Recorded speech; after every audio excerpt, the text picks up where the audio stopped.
If I had to make my first $10,000 from scratch while studying, I wouldn't start by chasing fast money. I wouldn't start with trading.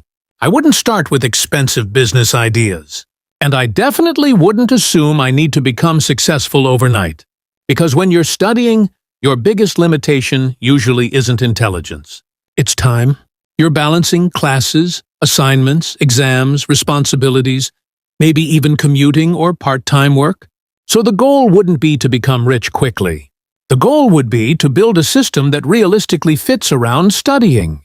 Because the first $10,000 is rarely made through one huge opportunity.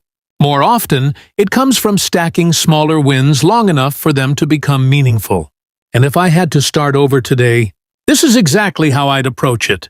First, I would completely remove the emotional pressure around the number $10,000. Not because it's unrealistic, but because it is too distant to guide daily decisions. When your focus is only on the final amount, you start rushing steps that require patience. So instead, I would break everything into phases that feel almost too small to matter. First $100, then $300, then $500, then $1,000. And after that, I would simply repeat the process that created the first results. Because the first real breakthrough is not financial. It is psychological. It is realizing that income can be created through action, not luck. Once that belief changes, everything else becomes easier to build. Then I would narrow everything down to one question only.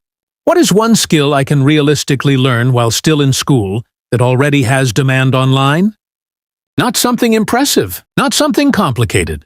Something practical enough that people are already paying for it every single day. Because in the beginning, the market matters more than perfection. You don't need the best skill. You need a usable skill that solves a clear problem. So I would pick only one direction. Something like video editing for short-form content, thumbnail design for YouTube channels, simple copywriting for businesses, basic social media content management, or simple digital services for small creators. Not because these are the only options, but because they are realistic to learn while studying, and they don't require capital to start. And once I choose, I treat it like a serious commitment for at least 60 to 90 days. No switching, no distractions, no restarting every time something feels slow. Because consistency at this stage is not optional. It is the entire foundation. After that, I would shift from learning to producing. And this is where most people silently fail. They stay stuck in learning mode because it feels safe. Watching tutorials feels productive. Planning feels productive. But neither of them creates income. So I would intentionally force myself into output, even if I don't feel ready, even if it's not perfect. I would start creating samples immediately. If it's video editing, I would edit real-looking content for imaginary clients. If it's design, I would build thumbnails as if I already had paying customers. If it's writing, I would create posts for real niches like finance, fitness, or business pages. Because in the real world, nobody buys what you are learning. They buy what you can show, and the moment you have something visible, your entire positioning changes. You stop being a beginner in theory, and you start becoming a beginner with proof. That difference matters more than people realize. Once I have even a small portfolio, I would move into the uncomfortable phase. Getting attention, outreach. This is where most people slow down or quit entirely. Not because it is difficult, but because it feels like rejection at first. However, in reality, it is just numbers over time. I would consistently reach out to small creators, small businesses, and people already posting content, but not getting results. And I would keep the message simple and non-pushy. Something like, I noticed your content and made a quick sample showing how I would improve it. If you're open, I'd love to work with you. Most messages will not get replies. That is normal. That is expected. But the goal is not every message working. The goal is enough messages eventually working. Because one yes is enough to start the entire system. Then the first money comes in. Maybe $20, maybe $50, maybe $100. And at this stage, the amount is not the important part. The important part is the shift in reality. Because now it is no longer imagination. It is proven. Someone paid you, And that changes how you think about your time completely. You stop seeing hours as just effort, and you start seeing them as potential income. From there, the focus becomes repetition, not excitement. I would repeat the same cycle. Create, improve, reach out, deliver, refine, repeat. But with small upgrades each time. Better samples, better communication, better understanding of what clients actually want. And slowly, income becomes more stable. Not because something dramatic changed, but because familiarity replaced uncertainty. At this stage, a very common mistake appears. People start treating early income like final success. They spend too quickly. They upgrade their lifestyle too early. They lose structure. So instead, I would protect the system.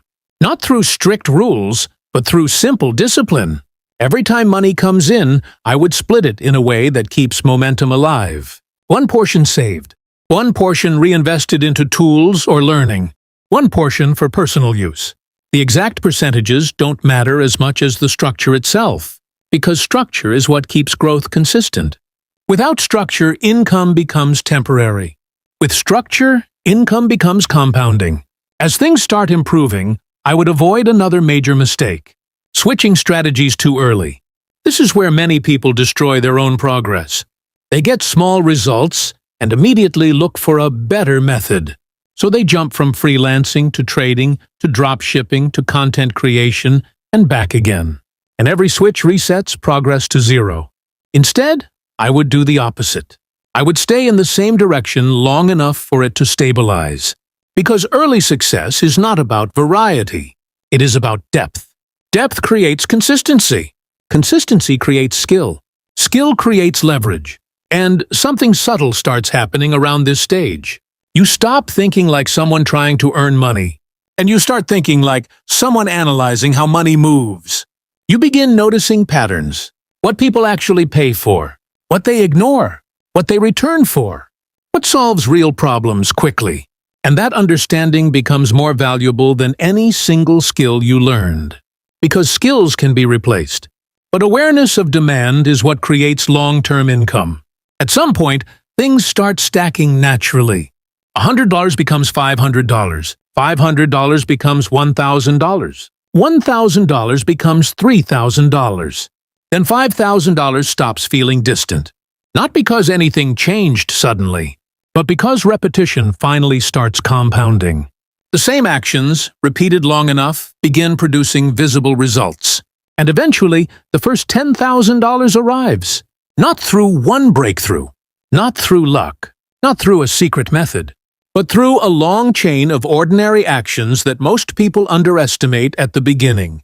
Learning, creating, offering, adjusting, repeating, again and again, until it finally accumulates.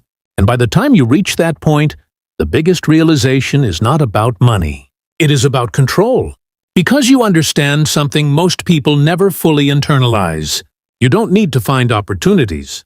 You can build systems that generate them. And once that clicks, the first $10,000 stops being the goal. It becomes the starting proof that you are capable of building more.